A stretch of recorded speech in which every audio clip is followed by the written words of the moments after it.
BMC news live from Kochi Malayalam വാർത്തകൾ നിങ്ങൾക്കായി അവതരിപ്പിക്കുന്നത് Cochin Kalabhavan Angamaly franchise powered by heal life Thottakattukara Nasrath villas and BMC production Angamaly.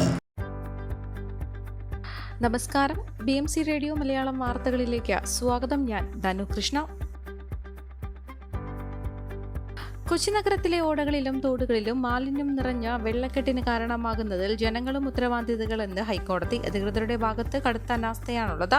മഴക്കാലം തലയ്ക്ക് മുകളിലെത്തിയ ശേഷമാണ് അധികൃതർ ഇടപെടേണ്ടതെന്നും ജസ്റ്റിസ് ദേവൻ രാമചന്ദ്രൻ ചോദിച്ചു. പ്ലാസ്റ്റിക് ഉൾപ്പെടെ ടൺ കണക്കിന് മാലിന്യമാണ് ദിവസവും തോടുകളിൽ നിന്നും മറ്റും നീക്കുന്നത്. വലിച്ചെറിയുന്ന മാലിന്യം നാളെ വെള്ളക്കെട്ടിന് കാരണമാകുമെന്ന് ആരും തിരിച്ചറിയുന്നില്ല. ജനങ്ങൾ എതിര് നിന്നാൽ എന്ത് നടപടിയെടുത്തിട്ടും കാര്യമില്ല.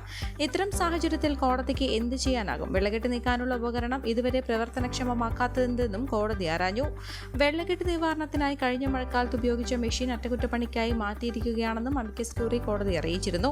വഴിയോരങ്ങളിലെ ബോർഡുകളും മറ്റും പൊട്ടിവീഴുന്നതും തടസ്സങ്ങൾ സൃഷ്ടിക്കുന്നുണ്ട്. ശുചീകരണത്തിൽ റെസിഡൻസ് അസോസിയേഷനുകളും മുൻകൈ എടുക്കണം. Jose junction, Panampilly Nagar, saint Martin road, Edappally എന്നിവിടങ്ങളിലെ വെള്ളക്കെട്ട് പരിഹരിക്കാൻ അടിയന്തര നടപടി വേണം. വെള്ളക്കെട്ട് പരിഹരിക്കാൻ രൂപവൽക്കരിച്ച സമിതിയുടെ നടപടികൾ കലക്ടർ വിലയിരുത്തണം. വെട്ടൂപ്പാലത്തിൽ നിന്ന് റോഡിലേക്ക് വെള്ളം വീഴുന്ന അവസ്ഥയുണ്ടെന്നും ബൈക്ക് യാത്രക്കാർ ഇത് അപകടം വരുത്തിവെക്കുമെന്നും കോടതി ചൂണ്ടിക്കാട്ടി. തിങ്കളാഴ്ച പെയ്ത സാധാരണ മഴയില്ലെങ്കിലും അധികൃതരുടെയും പൊതുജനത്തിന്റെയും കണ്ണു തുറപ്പിക്കാൻ പര്യാപ്തമാണെന്നും കോടതി പറഞ്ഞു. പുത്തൻകുരിശ് 4 സെന്റ് കോളനിയിൽ സുഹൃത്തിനെ കൊലപ്പെടുത്തിയ കേസിൽ പ്രതിക്ക് ജീവപര്യന്തം തടവും 1.5 ലക്ഷം രൂപ പിഴയും. പുത്തൻകുരിശ് പിച്ചിങ്ങച്ചിറ 4 സെന്റ് കോളനിയിൽ വെള്ളുമനക്കുഴി കരോട്ട് വീട്ടിൽ തങ്കപ്പന്റെ മകൻ ബന്ദാബായി എന്ന സുരേഷിനെ കൊലപ്പെടുത്തിയ കേസിൽ 4 സെന്റ് കോളനി വടക്കനോട് ഷൺമുഖനെയാണ് മൂവാറ്റുപുഴ അസിസ്റ്റന്റ് ഡിസ്ട്രിക്ട് സെഷൻസ് കോടതി ജഡ്ജി ടോമി വർഗീസ് ശിക്ഷിച്ചത്. പിഴ അടച്ചില്ലെങ്കിൽ 1 വർഷം കൂടി തടവും വിധിക്കും. പിഴത്തുക അടച്ചാൽ സുരേഷിന്റെ മാതാപിതാക്കൾക്ക് നൽകണമെന്നും കോടതി വിധിച്ചു. മെഡിക്കൽ പരിശോധനയ്ക്കായി ആശുപത്രിയിൽ കൊണ്ടുപോകുന്നതിനിടെ പോലീസ് കസ്റ്റഡിയിൽ നിന്ന് കടന്ന പ്രതിയെ പിന്നീട് ഡോക്ടറുടെ വീട്ടിലെ പട്ടിക്കൂട്ടിൽ നിന്ന് പിടികൂടി. കാപ്പ നിയമപ്രകാരം പള്ളുരുത്തി പോലീസ് അറസ്റ്റ് ചെയ്ത ആരക്കുറ്റിപ്പടത്തിലെ സ്വദേശിയും ഇപ്പോൾ ഇടക്കൊച്ചി എക്കിനാസ് കോളേജിന് സമീപം താമസിക്കുന്നയാളുമായ തട്ടേക്കാട് വീട്ടിൽ ചെട്ടിപ്പറമ്പ് മനീഷാണ് ബുധനാഴ്ച വൈകിട്ട് കൈവിലങ്ങണിയിച്ച് കരുവേലിപ്പിടി മഹാരാജാസ് താലൂക്ക് ആശുപത്രിയിൽ വൈദ്യപരിശോധനയ്ക്ക് കൊണ്ടുപോയി ഓടി രക്ഷപ്പെട്ടത്. ഇയാൾ കരുവേലിപ്പിടി മൈത്രി നഗറിലെ 2 വീടുകളിൽ കയറുകയും അവിടെ നിന്ന് വീട്ടുകാർ എതിർത്തതോടെ ഓടി സമീപത്തെ ഡോക്ടറുടെ വീട്ടിലെ പട്ടിക്കൂട്ടിൽ ഒളിച്ചിരിക്കുകയുമായിരുന്നു. തുടർന്ന് പോലീസ് എത്തി കൂട്ടിൽ നിന്ന് പിടികൂടുകയായിരുന്നു. സംസ്ഥാനത്തെ വിവിധ സ്റ്റേഷനുകളിൽ കൊലപാതക ശ്രമം, ഭവനഭേദനം, ലഹരി കേസ് ഉൾപ്പെടെ 12ഓളം കേസുകളിൽ പ്രതിയായ ഇയാളെ കാപ്പ ചുമത്തി ജയിലിലടയ്ക്കാനാണ് ഉത്തരവിട്ടിരുന്നത്. കോവിഡാനന്തര കാലഘട്ടത്തിൽ ജീവനശൈലി രോഗങ്ങളുള്ളവർക്ക് സന്തുലിതമായ ആരോഗ്യ പരിപാലനത്തിന് ആലുവയ്ക്കടുത്ത് തോട്ടക്കാട്ടുകര ജംഗ്ഷനിൽ ഹീൽ ലൈഫ് തുറന്ന പ്രവർത്തനം ആരംഭിച്ചിരിക്കുന്നു. ഫിസിയോതെറാപ്പി, സൈക്കോളജി, ആയുർവേദ ചികിത്സകൾക്കായി 8089011722 ബന്ധപ്പെടാവുന്നതാണ്.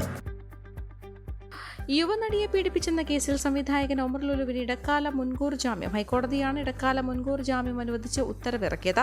നടിയുമായി ഉണ്ടായത് ഉഭയകക്ഷി സമ്മതപ്രകാരമുള്ള ബന്ധമാണെന്ന് ഒമർ ലുലു ഹൈക്കോടതിയിൽ വ്യക്തമാക്കി. ജസ്റ്റിസ് എ നസ്രുദ്ദീൻ അധ്യക്ഷനായ ബെഞ്ചാണ് ജാമ്യം നൽകിയത്. ഹർജി വിശദമായ വാദത്തിനായി ജൂൺ 6 മാറ്റി. യുവനടിയുടെ പരാതിയിലാണ് ഒമർ ലുലുവിനെതിരെ നെടുമ്പാശ്ശേരി പോലീസ് കേസെടുത്തത്. സിനിമയിൽ അവസരം വാഗ്ദാനം ചെയ്ത് നിരവധി തവണ പീഡിപ്പിച്ചെന്നായിരുന്നു നടിയുടെ പരാതി. കൊച്ചിയിൽ സ്ഥിരതാമസക്കാരിയായ നടി കൊച്ചി സിറ്റി പോലീസിൽ പരാതി നൽകി പിന്നീട് നെടുമ്പാശ്ശേരി പോലീസിന് കൈമാറുകയായിരുന്നു. കഴിഞ്ഞ ജനുവരി മുതൽ ഏപ്രിൽ വരെയുള്ള കാലയളവിൽ ഒമർ ലുലു സിനിമയിൽ അവസരം നൽകാമെന്ന് ധരിപ്പിച്ച് സൗഹൃദം നടിച്ചെന്നും വിവിധ സ്ഥലങ്ങളിൽ വെച്ച് തന്നെ പീഡിപ്പിച്ചെന്നും നടി പരാതിയിൽ പറയുന്നു. ഒമർ ലുലുവിന്റെ മുൻ സിനിമയിലും പരാതിക്കാരി അഭിനയിച്ചിരുന്നു. അതേസമയം കേസിന് പിന്നിൽ വ്യക്തിവിരോധമാണെന്നാണ് ഒമർ ലുലു മുൻപ് പ്രതികരിച്ചത്. നടിയുമായി അടുത്ത സൗഹൃദമുണ്ടായിരുന്നുവെന്നും അദ്ദേഹം ഉപേക്ഷിച്ചതിലുള്ള വിരോധമാണ് പരാതിക്ക് പിറകിലെന്നും ഒമർ ലുലു പറഞ്ഞു. പണം തട്ടിയെടുക്കാനുള്ള ബ്ലാക്ക് മെയിലിംഗിന്റെ ഭാഗം കൂടിയാണ് പരാതിയെന്നും ഒമർ ലുലു ആരോപിച്ചിരുന്നു.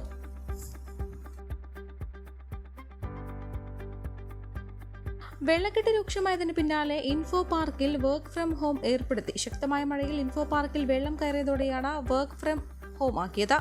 ബുധൻ, വ്യാഴം ദിവസങ്ങളിൽ ഭൂരിഭാഗം കമ്പനികളും ജീവനക്കാർക്ക് വർക്ക് ഫ്രം ഹോം അനുവദിച്ചു. തുടർച്ചയായി വെള്ളം കയറിയതോടെ ജീവനക്കാർ കൂട്ടവധിയെടുക്കുമെന്ന് പറഞ്ഞതോടെയാണ് കമ്പനികൾ വർക്ക് ഫ്രം ഹോം നൽകിയത്. കൊച്ചിയിൽ നിന്നും കനത്ത മഴയ്ക്ക് സാധ്യതയുണ്ട്. രാത്രി മഴ മാറി നിന്നതിനാൽ വെള്ളക്കെട്ടുകൾ ഒഴിവായി. 200 മില്ലിമീറ്റർ മഴയാണ് കഴിഞ്ഞ 2 ദിവസത്തിൽ എറണാകുളത്ത് ലഭിച്ചത്.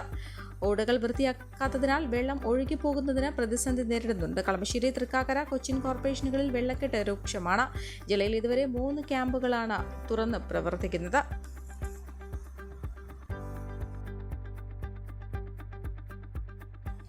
ശ്രീ ശങ്കരാചാര്യ സംസ്കൃത സർവകലാശാലയുടെ പ്രധാന ചുമതലകൾ 3 വനിതകൾ വരുന്നത് ഇതാദ്യം. Vice chancellor doctor K Geethakumari, registrar in charge doctor Sunitha Gopalakrishnan, professor in charge of examination doctor V Lissy Mathew എന്നിവരാണ് സർവകലാശാല നിയന്ത്രിക്കുന്നത്. VC ആയിരുന്ന ഡോക്ടർ MV നാരായണൻ കോടതി വിധിയെ തുടർന്ന് പുറത്താവുകയും ചാൻസലർ കൂടിയായ ഗവർണർ ഡോക്ടർ കെ ഗീതാകുമാരിക്ക് വൈസ് ചാൻസലറുടെ ചുമതല നൽകുകയും ചെയ്തിരുന്നു. VC സ്ഥാനം ഒഴിയുമ്പോൾ പ്രോ വൈസ് ചാൻസലറും സ്ഥാനമൊഴിയണമെന്ന ചട്ടമുള്ളതിനാൽ മുത്തുലക്ഷ്മി സ്ഥാനമൊഴിയുകയും PVCയുടെ മുഖ്യ ചുമതലയായ പരീക്ഷാ നടത്തിപ്പ് ഡോക്ടർ വി ലിസി മാത്യുവിന് സിൻഡിക്കേറ്റിന്റെ അനുമതിയോടെ നൽകുകയുമായിരുന്നു. രജിസ്ട്രാറായിരുന്ന ഡോക്ടർ MB ഗോപാലകൃഷ്ണന്റെ കാലാവധി കഴിഞ്ഞതിനാൽ താൽക്കാലിക ചുമതല അധ്യാപികയായ ഡോക്ടർ സുനിത ഗോപാലകൃഷ്ണനാണ് പിന്നീട് നൽകിയത്. ചൊവ്വാഴ്ച മേഘവിസ്ഫോടനം സൃഷ്ടിച്ച തീവ്ര മഴ പെയ്തിറങ്ങിയ എറണാകുളം ജില്ലയിൽ ബുധനാഴ്ച മഴയുടെ ശക്തി നേരിയ തോതിൽ കുറഞ്ഞു. ചൊവ്വാഴ്ച രാത്രിയിലും ബുധനാഴ്ച രാവിലെയും മഴ പൊതുവെ കുറവായിരുന്നു. ഈ സമയം ചിലയിടങ്ങളിൽ മാത്രമാണ് നേരിയ മഴ പെയ്തത്. എന്നാൽ ഉച്ച കഴിഞ്ഞതോടെ എറണാകുളം നഗരത്തിലടക്കം കനത്ത മഴയുണ്ടായി.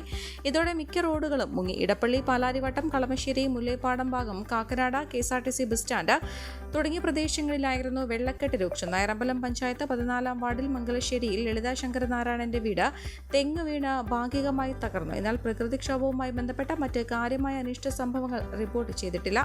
ബുധനാഴ്ച വൈകിട്ട് 5 മണി വരെയുള്ള കണക്ക് പ്രകാരം എറണാകുളം ജില്ലയിൽ 24 മണിക്കൂറിൽ ലഭിച്ച ശരാശരി മഴയുടെ അളവ് 83 മില്ലിമീറ്ററാണ്. ആലുവ 34, കൊച്ചി 85, എറണാകുളം സൗത്ത് 66, സിയാൽ കൊച്ചി 55, പിറവം 200, 61 എന്നിങ്ങനെയാണ് വിവിധ കേന്ദ്രങ്ങളിൽ ലഭിച്ച മഴയുടെ അളവ്. ജില്ലയിൽ ബുധനാഴ്ച ഓറഞ്ച് അലേർട്ട് ആയിരുന്നു. കിരേലിമലയിലെ 11 കുടുംബങ്ങളെ മാറ്റിപ്പാർപ്പിക്കാനുള്ള ദുരിതാശ്വാസ ക്യാമ്പ് മാത്രമാണ് നിലവിൽ പ്രവർത്തിക്കുന്നത്. ഈ വാർത്തയോടുകൂടെ BMC റേഡിയോ മലയാളം വാർത്തകൾ സമാപിക്കുന്നു. നന്ദി, നമസ്കാരം.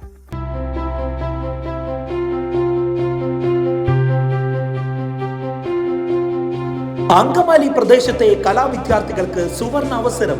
ലോക പ്രശസ്ത കലാവിദ്യാലയമായ കൊച്ചിൻ കലാഭവന്റെ അങ്കമാലി ഫ്രാഞ്ചൈസി കരയാമ്പറമ്പിനടുത്ത് എളവൂർ കവലയിലുള്ള സ്പ്രിംഗ്ഫീൽഡ് കെട്ടിടത്തിൽ പ്രവർത്തനം ആരംഭിച്ചിരിക്കുന്നു. Classical dance, cinematic dance, Carnatic music, Zumba dance എന്നീ വിഷയങ്ങളിൽ പ്രഗത്ഭരായ അധ്യാപകർ ക്ലാസുകൾ നയിക്കുന്നു. കൂടുതൽ വിവരങ്ങൾക്ക് ബന്ധപ്പെടുക 9995208614.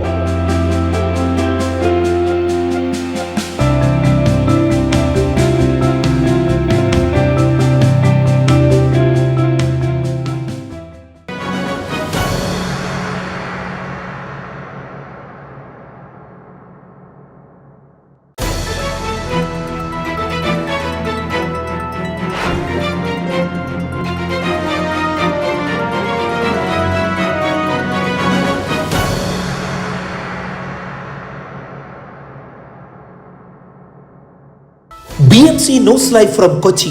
മലയാളം വാർത്തകൾ നിങ്ങൾക്കായി അവതരിപ്പിക്കുന്നത് Cochin Kalabhavan Angamaly franchise, powered by heal life Thottakattukara, Nasrath villas and BMC production Angamaly.